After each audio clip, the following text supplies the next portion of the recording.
Well, let's dig a little deeper with my next guest from Seoul. Sumi Terry is a former North Korean analyst for the U.S. National Intelligence Council and the CIA.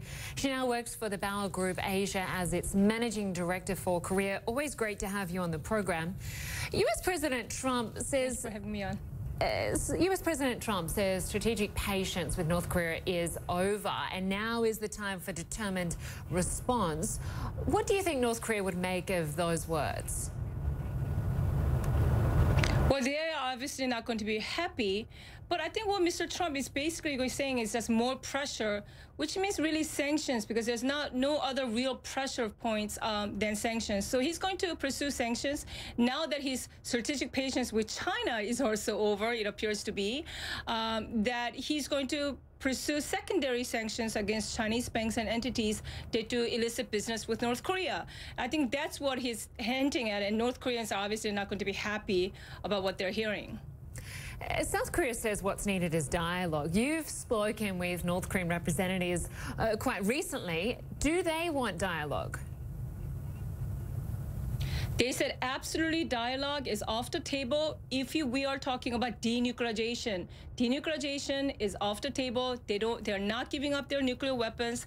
They said repeatedly that they're very close to perfecting their nuclear arsenal, perfecting their nuclear program, that dialogue is only after the U.S. acknowledges North Korea as a nuclear weapons state, and we want to conclude a peace treaty with North Korea. Other than that, they said dialogue is unnecessary.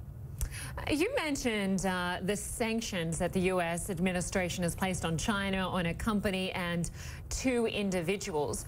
Explain for us how much power China wields when it comes to North Korea. Well, North Korea's 90% of trade, North Korea's trade is with China. China provides some 45% of North Korea's consumer goods, fuel, food. China is the only patron that's left in the world for North Korea. So if there's any country that has any leverage over North Korea, it is China. But of course, China is unwilling to really pressure North Korea because it fears North Korean regime collapse or instability. And China fears instability or potential collapse and unification more than nuclear North Korea. So what are the options for stopping the North Korean regime and its nuclear program? Unfortunately, we have very limited options, and they have not been successful. So the only option that's left that the Trump administration is now trying to pursue is go all out with sanctions, because the idea is that a lot of people think that the sanctions on North Korea have been going on for many years, but that's not necessarily true. Strong sanctions have really been in place since February of last year.